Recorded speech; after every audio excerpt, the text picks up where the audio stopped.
What was the like meshing between the Italians and the Aryans? What was that like? An alliance because they're both white, or like their own interests? Like I'm sure they had their own drug interests and stuff, right? There was an uneasy coexistence that culminated into a full-scale semi-riot at one point, and which ended up with us all getting moved. So the Italians, when people have got it good like that and they're running things, other people get jealous because people have got nothing in prison. Mm-hmm. So the Woods were getting jealous of, how smoothly they were running things and all the perks they were getting. And they were always scheming, and they always had the greater numbers. We had more numbers temporarily, but in the end, Marco got moved. He got sentenced. His next in line took over. He was a Golden Gloves boxer, and he had a lot of fights in a row, and he always won. And then he fought a Rule 11 inmate called Buster Beats. Now, that means a mentally ill person, Rule 11. There was this foul meal that nobody would eat called Red Death, and this guy would just put it in plastic bags and eat it all day long. And he was my cellmate briefly as well. He like took the legs off crickets and mosquitoes and beat them with little rolled up pieces of toilet paper. I didn't know where I was going. And there was some sort of a Pickle Rick type scenario, but he would just pull the legs off until it's a torso, and then he would beat them with a rolled up. Yeah, and say, "Good mosquito, you're not going to leave me now," and things like this. Oh shit! He had this rap called "Dead Body Hose" about having sex with the corpses of Britney Spears and Christina Aguilera and all this stuff, and the prisoners would always make him do it. But anyway, the Golden Gloves boxer, Nick, he ended up in a fight with Buster Beats. Buster Beats, these Rule 11 guys, they've got this crazy strength. He kept like, Marco, the Golden Gloves guy, Nick, just kept beating the shit out of Buster Beats, and he'd say like, I give up. He'd go to leave the cell. Buster Beats would like jump back up, bounce off the wall like Spider-Man, jump on Nick's back. And this went on for about 20 minutes, 30 minutes, and Nick's like just punch. He's going up against the wall, just punch. I think he's going to kill this guy. And Nick, his hand, he broke his knuckle. His hand swelled up like the size of a grapefruit. Pieces of teeth of both of them had come off. And after that, Nick said, "Look, I'm sick of being the head of the whites." He was sick of fighting all the time. And he was disillusioned from being the retarded man. He was like, I don't even know what this is all about anymore. The sad thing was, my people on the outside and Nick's people on the outside, we were trying to help him. We were trying to locate his step parents to try and get him some assistance. So, they want him back. He starts a different gang, and he's like, "I know you're not a chomo, but are you a chromo?"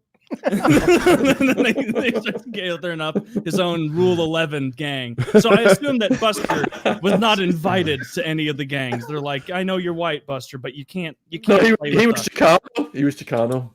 Oh, Chicano. Okay. Yeah. Oh my God, that sounds kind of funny. As awful as all of this sounds, I think the worst thing I heard you talk about, the roaches sound horrific. And like, I think the roaches would severely damage my mental health over the course of days and weeks and months. But the spider situation, could you speak on that a little bit? So you would just wake up with pinpricks on your skin. It would get you in the night because it would come out looking for food. You roll around in your sleep and you touch it. Then in the following days, the pus would start to come out and the skin would like melt away and the venom would eat into your flesh down to the bone on some occasions and cause what's called a volcano lesion. Now, we'd take these guys to the guards, and the guards would always say the same thing in the early stages, at least. It's the policy of the jail not to treat insect bites. You put yourself in here, you deal with it. So this Chicano gang member who was facing like hundreds of years, he'd been in a drive-by shooting. He shot a bunch of teenagers. He was a teenager when this had happened. And one bullet had gone through a girl and come out and blew her nipple off. And it was headline news every night whether these people in critical injury were going to die because he was going to get the death penalty then. So he got bit on his back. I mean, this guy was like 300 plus pounds, and he would roll around in his sleep on this little bunk. Obviously, his body would go against the wall, and that's how he got the spider bite. So we're showing it to the guards every day because it's like a baseball of yellow pus plasma is like building up in his back. And the guards are like, it's the policy of the jail not to treat insect bites. You put yourself in here. It's an arachnid, sir. An arachnid. So we did try to deal with it.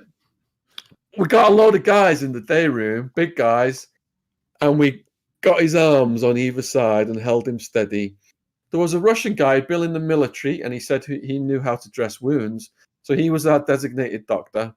I was holding a roll of toilet paper, and the Russian just comes up behind him and starts massaging this wound. All this pus is running down his back, and I'm helping mop it up with the toilet paper. Now, this is going on for about 10, 20 minutes. Big guy's almost fainting, sweat dripping off his ears, his chin. He starts dragging everybody across the day room. We need more guys to hold him. People were jumping on.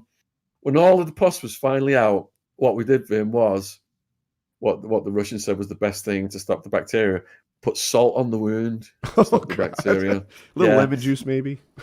Now, when I got moved over to Max Security, I started a little competition called Sufferer of the Week.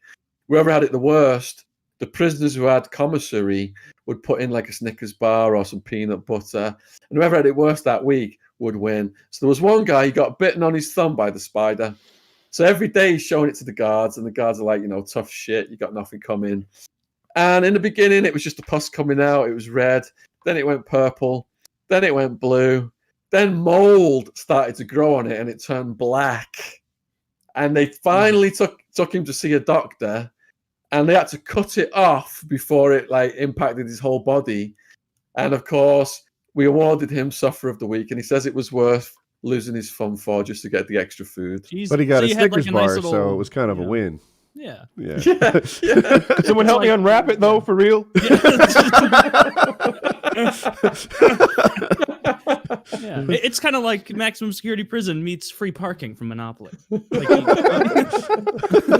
you get a little That's bit yeah, that's play the the brown. system. That's the brown recluse spider that does that, and I've never seen one. I think that's kind of part of their